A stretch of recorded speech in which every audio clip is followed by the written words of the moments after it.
The question we have to ask of the machine is not that it can create images that we recognize as artful. For me, the question is, why would the computer want to make art?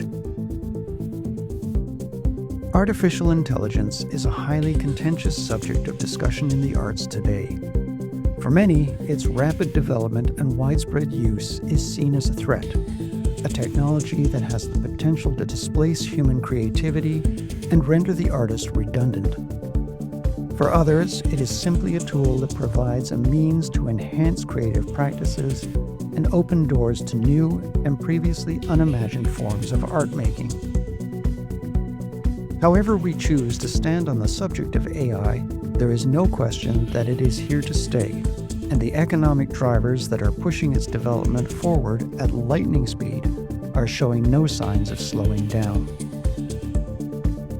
In this episode, I'm joined in the studio by David Clark, Professor of Expanded Media at NSCAD University in Halifax, as we explore not only the current impacts of AI within the field of media arts, but also the moral and ethical concerns that we can anticipate as artificial intelligence moves toward a state of consciousness and even self-determination.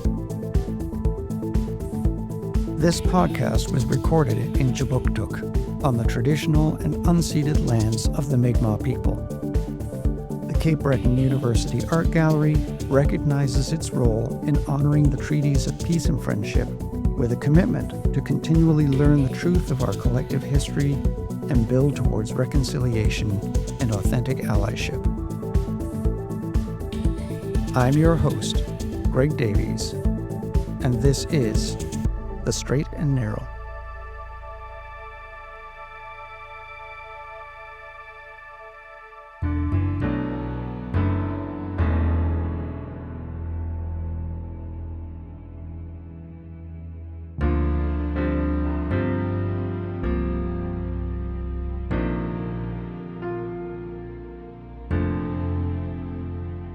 David, welcome to the show, and thank you for joining us today and sharing your ideas. Yes, thank you.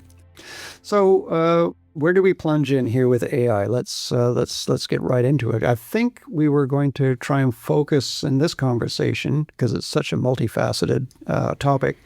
We were going to talk a little bit about the kind of the relationship between what is happening with AI as a new technology and its impacts on the arts.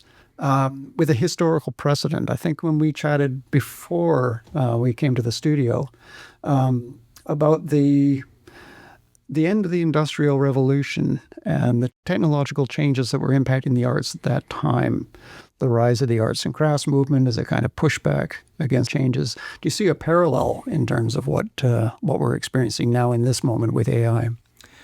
Yes, it's always an interesting moment in the media arts because we are always dealing with new technological affordances that come up, and I think the role of media artists is always to kind of try and address what are the particular features of a new media. Right. And one of the things I actually like coming out of Marshall McLuhan's kind of ideas around technology is that artists are actually the warning signal to society. Like we are he calls us the do line. Like we're the early warning system of the ways in which these kinds of changes are going to sweep over society. And of course, his perspective is in the 1950s, where there's a kind of a very real metaphor in the Cold War. But at the same time, he's applying that to the kind of mass media, television, the idea of the spectacle, and so on. Right. But I think I'm currently teaching a course called Technologies of Experience, which tries to go quite far back into the history of these ruptures or these changes in kind of technological form and how they have impacts not only on the arts, but of course on society as a whole. And in fact, we trace, using theorists like Friedrich Kittler or Wilhelm Flusser, all the way back to even thinking about language as a kind of technological shift in our human beings. But how optics or architecture or even like switching to perspective painting are all kind of technological gestures that reconfigure our sense of what images do. One that we particularly focus on, I think, in media arts is photography, which is really coming out of the Industrial Revolution. Like there has to be kind of industrial production of chemistry and machinery to be able to kind of create the photographic image. Right. And in fact, it's a fairly slow burn kind of thing. Yeah. One of the things we were looking at last week is that Lev Manovich's Language of New Media kind of says that, computation, the beginning of this idea of mechanically doing mathematics, and photography are kind of occur around the same period, early 1900s, 1830s kind of area. But photography instantly takes off. Like people within weeks of the announcement of this technique are kind of like doing it. And, there's a craze to it. And people really rushed into the early days of photography. But Charles Babbage, who creates this, clumsy old computer called the Analytic Engine, he makes one of them, just barely, and then can't even fund the second one. And nobody figures out how to use that. And so the slow development of computation happens over hundreds of years. Right. And eventually, it's not until the late 20th century that the whole progression of image-making technologies, from the camera to cinema to television to radio, to eventually lands up being computational. That it's malleable enough to be able to manipulate the content, and so I kind of enter that cultural picture in the late 90s, early 2000s, when we have this digital a transformation, and suddenly the machines themselves are starting to do things that were really relegated to human labor. Right. And I think that's now the point we're at. Yes. And, I've taught this class, Technologies of Experience, over the years, but I think this is the first year where the elephant in the room is the technology itself going to have experience?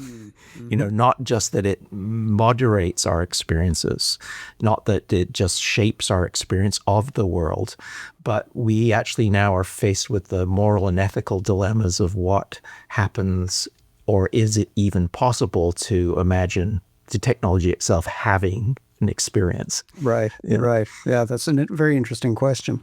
I'm wondering, because you're dealing with students here at NSCAD all the time, what your sense of their responses to it, because most of them are younger and looking towards the future in terms of their artistic careers. This technology is developing very rapidly. What is your general sense of their response to this? Yeah, I think that one of the things that's been consistent in media art and media artists is a kind of a general critical attitude towards media apparatuses or the media culture in general. And I think, in some ways there's a persistent way of sustaining a critique of mass culture, the sort of effects of culture, and we being hyper aware of that. And I think that's very apparent in the way that a lot of people are very suspicious of AI tools. And one of the things we have to recognize is that, AI is a commercial product. It's touched by the logic of capitalism. Right. Even though, it feels like there's a kind of complicated form of development, which is, in some ways the idea of open AI, the company, is that it's an open development, and we're being very humanistic about this. But, primarily the kind of effects and influence of the tools that everybody has access to right now will eventually end up being the process that Cory Doctorow calls the enshittification of technologies. Like the large print giveth and the small print taketh away. And gradually it will gradually be encroached by the logics of the market and so on. Right. But although I think that a lot of students are very suspicious of it, because it does seem to be able to kind of replace the human labor of making art. I think we're still undecided about whether this is actually going to wholesale replace what art is. Because the question we have to ask of the machine is not that it can create images that we recognize as artful. Right. Because it has incredible access to the whole library of the history of art making, and is able to kind of instantaneously generate something that is recognizable. But for me, the question is like, why would the computer want to make art? Yes. In the first place. Yeah. And that's still fundamentally the central question for artists, which is not that you can use whatever paintbrush or a print medium or a pencil to make something, but what is your motivation? And how does it fit into the culture that you're engaging with through art making? Right. And, this comes down to a central kind of question we're also asking in this class. And I took a step back from the usual kind of histories of technology that I usually tell to ask the question of what is experience? And, and I think the philosophical questions that are being evoked by AI about whether we're going to hit this singularity, and all the futurists who are kind of telling us that we're just a few decades away, or Geoffrey Hinton, the Canadian Nobel Prize-winning scientist, his kind of a suspicion that it's happening way too fast for us to contain. We're still not answering kind of the philosophical problem, which is the hard problem of consciousness, which is like, what is consciousness? And even if is there any possibility that something like the machines that we're building could have that? And I don't think we're even close to that yet. No, I think my general reading of AI, or what is being called AI at this point, is primarily a set of tools that learn how to do what they've been asked to do better. Yes. And it seems to be going down that path. And in my conversations with people about AI, particularly people connected with the arts, there is certainly a faction that is very fearful that these tools will be put to use to replace them or to what they do. But for the most part, what we're really seeing is a set of tools. And we had spoken prior to this podcast about some artists who've embraced AI, and a little bit about the reasons they might have done so. I'd mentioned Thomas Dolby, who has used social media to kind of air out some of his views on AI. He has certainly not shied away from AI and has made his point on social media and in the public domain that he embraces AI, but as a tool. So from the recording artist's point of view, composing, writing the music is not something that he's necessarily involving AI in. But in terms of the mixing and production of it, is readily using AI. And full disclosure, this program that we're listening to is going to be run through an AI program at the end in order to filter out frequencies and so forth that otherwise would take hours in the studio to do. But the same thinking is going on with his approach to AI. And you had mentioned Laurie Anderson. Yeah, she visited our college last year when she came up to receive an honorary degree, and widely recognized as an innovator in her field, and a field that has constantly engaged new technologies and has found a very personal voice inside of those kind of technologies. And I think has always entered that with a very open relationship to the technology to kind of suggest what are the politics involved and what are the particularly strange new affordances that you can happen. And she talked about her embrace of AI, and she was gonna, as she often is, invited into kind of play around with technology because of her, her status in the world. And very early on, when her husband Lou Reed was still alive, they were invited to come and play around with a large language model, which they then populated with their voices and their ideas, and attempted to kind of like see what would happen if they had a virtual representation.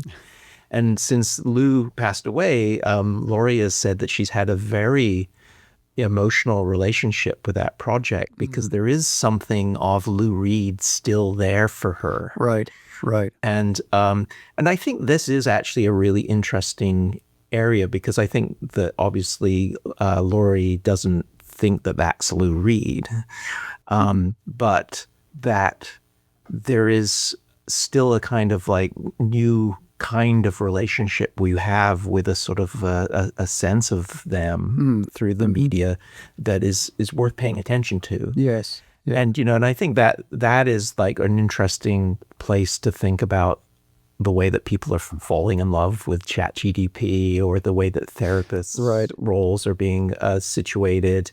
And I think this is where artists are going to have to kind of like really ask critical questions. Like I think we do find ways of like putting ourselves into the technology to discover what's going on. Yeah, and I'm sure we can probably think of historic precedents for this kind of thing, even going back to the movable type as a technology that radically changed communications, certainly the widespread distribution of information, but the relationship people would have with books, for instance. I think in some ways there are aspects about AI that are similar, where a parallel might be drawn in that respect. The history of technology is that every technology invents things that are unintentional. And one of the things about the invention of the book, it was also the invention of page numbers. Right. And suddenly we had a different kind of access to the written word that became about how to make it more widely distributed. Right. Right. And then the sort of the notion of a book as being something that just contains knowledge that you can read changes when everybody else is reading the same exact book. And then you can kind of refer to it by page number, and and I think that a similar kind of thing happens with all kind of technologies, and AI in particular, because it's not just you and your relationship. You're actually feeding into a system that is, attaching not just page numbers, but incredible algorithmic detail to every single nuance of your what you're inputting into. Right. Yes. And there is something sinister and threatening about that, because we haven't decided who has access to that, or how that is monetized, and there's incredible implications about the kind of labor that we are inadvertently contributing to somebody else's profit. Yep. Yeah. Yeah, and we discussed this a little bit prior to recording this podcast, but the fear that many people seem to have with respect to AI often circulates around if underneath the surface is really an expression of fear about what people will do with that technology, as opposed to the technology itself. And the economic drivers behind this are a big issue. I mean, certainly for people who work in the arts, in say Hollywood, for instance, screenwriters threatened by the encroachment of AI to write storylines or scripts. Those are very tangible things.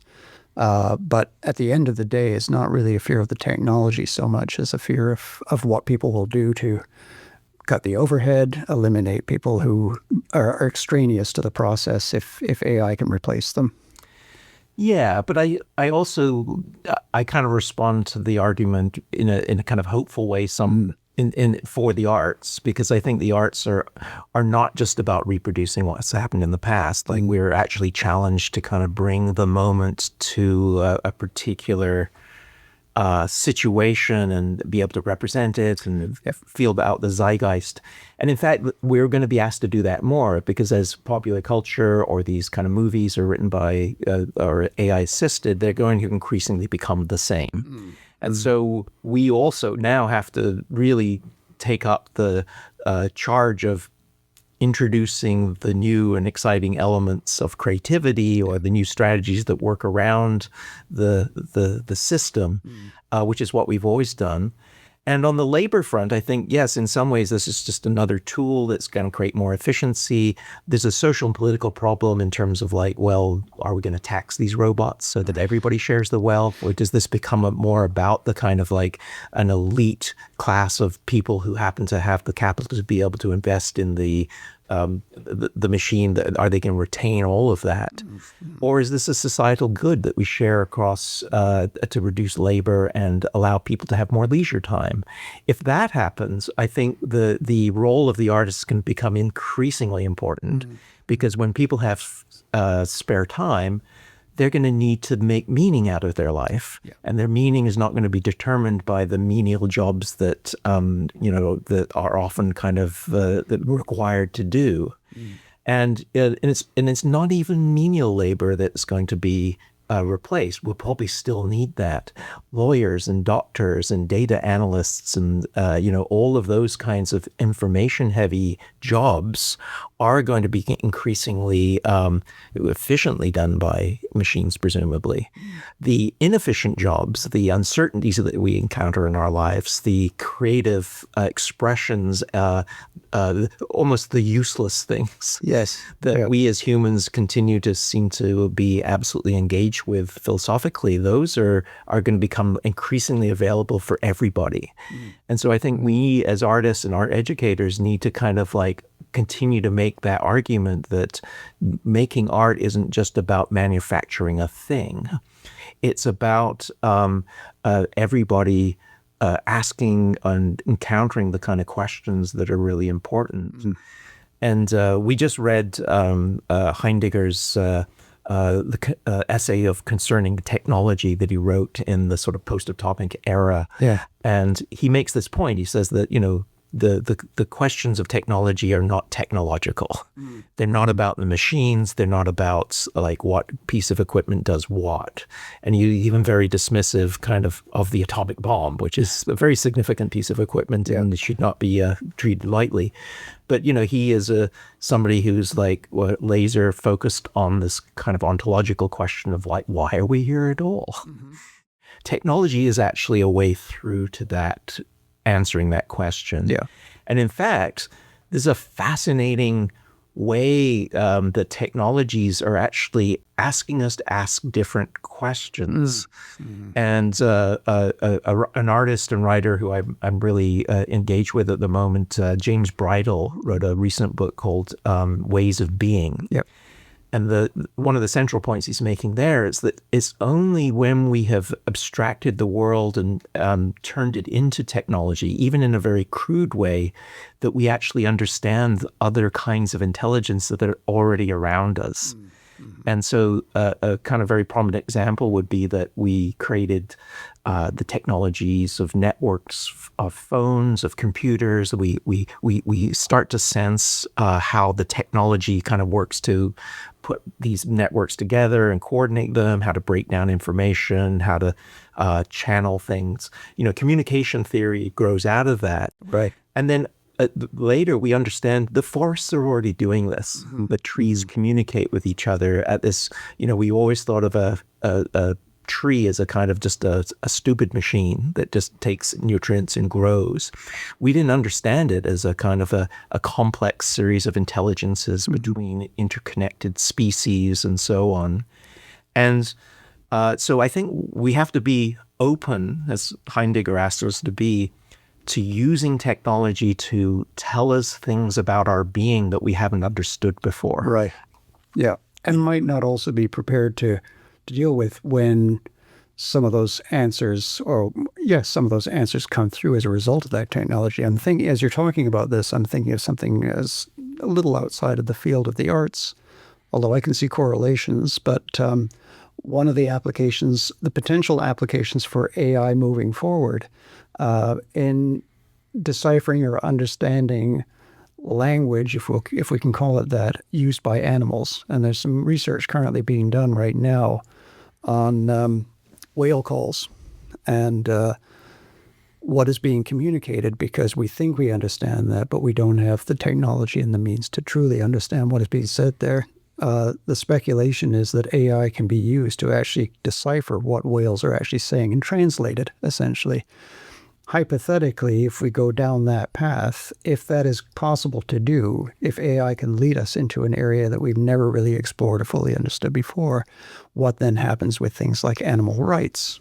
And I was having a conversation with somebody recently who was tied in with the the philosophical school outside of Oxford in the early 70s, Oxford University, which was focused on animal rights. And it's as if that is being reopened, that door, just by this speculation that AI can lead us down this path, which I think is quite fascinating. But the thing that fascinates me most out of it is, are we prepared to deal with what happens when that Pandora's box is opened up by this technology? Yes. And maybe that is another aspect of, I don't want to harp on the word fear, but perhaps for some anxiety-inducing, because this is something that is going to completely change our way of thinking about the world, even though that has been there all along, but we haven't been able to see it. Yes. Yeah, there certainly is this kind of impression from a lot of people that the kind of encounters they have with AI is with an encounter with an alien intelligence. Yes. Like as much as we have programmed everything we know into it, and it has incredible access of accessing patterns of information and correlations and statistically analyzing things that our brains just are not able to do. We do feel like we are touching on something that is non-human. Yes. Right. Which is an interesting kind of question. But I think to your point is that we have also started to realize that our own arrogance about our intelligence is being exposed. Yes. And understanding, James Bridle's phrase of the non-human intelligence. We are also exposed to understanding the world differently, like that the world operates in a kind of intelligence that we haven't, we kind of have been blind to by our own kind of arrogance. Right. Again, as you're talking about this, I'm thinking of an interesting development. The film Frankenstein, recently made by Guillermo del Toro, which I watched not that long ago, it kind of reminds me of a lot of the things we're talking about here, because it has to do with creation, and that particular interpretation of Mary Shelley's story focuses very much on the failings of the human in this case, and its inability to reconcile itself with what it has created, that it has become something unexpected, has a life of its own, an intelligence of its own. I think it's quite fascinating in that movie that Guillermo del Toro tends to focus on father-son relationships in his films, and that's very explicit in this particular film too. But the way that the monster is represented in that film is so deeply human. Yeah. And it has an intelligence and a sensitivity that you wouldn't necessarily expect of the creature. Ironically, or maybe not so ironically, Guillermo del Toro has made it publicly known that he is very much against AI, specifically refused to use it. I find that an interesting kind of parallel. But this seems to me to be a fascinating part of this unfolding story, and one that's extremely important for artists to address, because I think as an artist myself, it's extremely exciting to be facing a technology like this. I understand the apprehension and fear, but the doors that this will open are quite extraordinary. One of the things that we had chatted about a little earlier as well was the issue of individual style and the reflection of the self through artwork that has been produced with AI. Yeah. I just wondered if you could share some of your thoughts on that. Yeah. Well, I was just sort of thinking about, another great insight that Marshall McLuhan makes about any technology is that it sort of opens a door and closes another door. And every technology kind of, you have the telephone, suddenly you can speak to somewhere half across the world, but you can't see them. Right. You're blind. Right. Yeah. And so, we approach these new technologies and sort of say, what do they give us? And then what are our blind spots in what do they this do? well? And I think one of the things that we've kind of either got super excited about or maybe a little bit overexcited about is this sort of sense that we are kind of able to simply reproduce ourselves. This is whole idea of mind upload and that kind of futuristic fantasy. But there's also this sort of sense of I can just use this as a kind of a puppet of myself. There's a fascinating podcast at the moment called The Shell Game, where a journalist kind of actually tries this out very crudely by sort of hiring a AI bot to reproduce his voice and sort of take all of his instructions and sort of build a personality that's able to do kind of mundane kind of tasks. And the second season, he actually tries to build an entire company populated by AI agents and himself at a very, as much of a distance as possible. Yeah.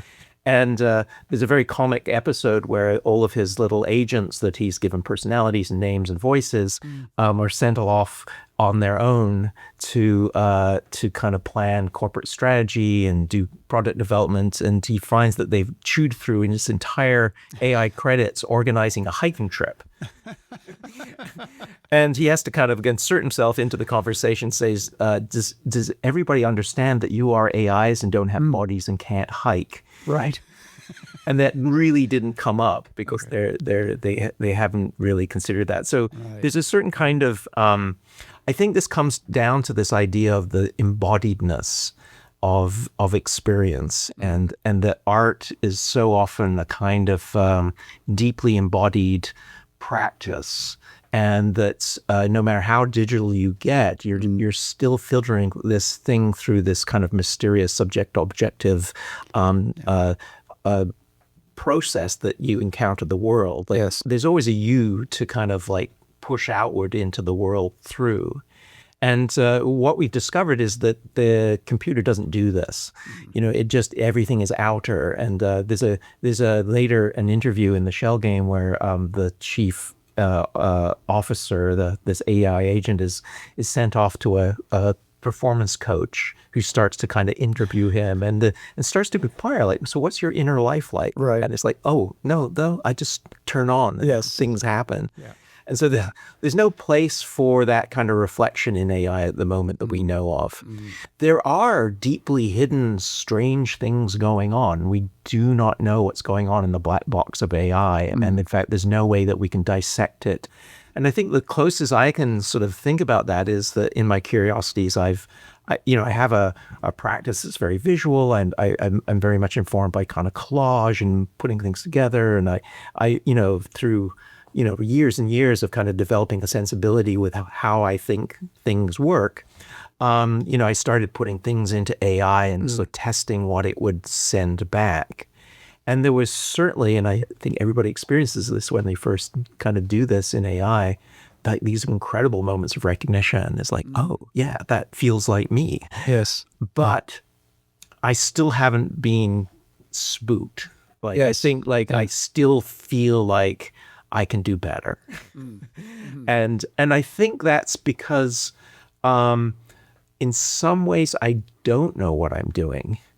And I think that the machine always, even though it's just approximating a lot of things and putting different weights on different kinds of processes, it doesn't actually have any intention, right? Or its intention is not to push forward into a kind of unknowing.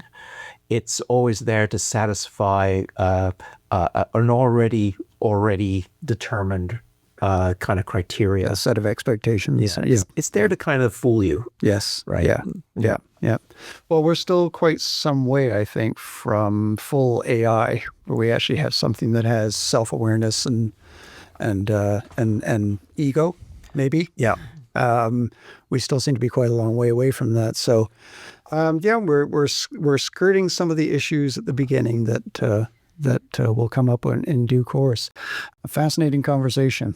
David, I want to thank you for joining us today and sharing your thoughts. There's a lot more to be said about this topic, but I'm so glad that you could offer your perspectives on this. Yes, thank you. Thanks so much.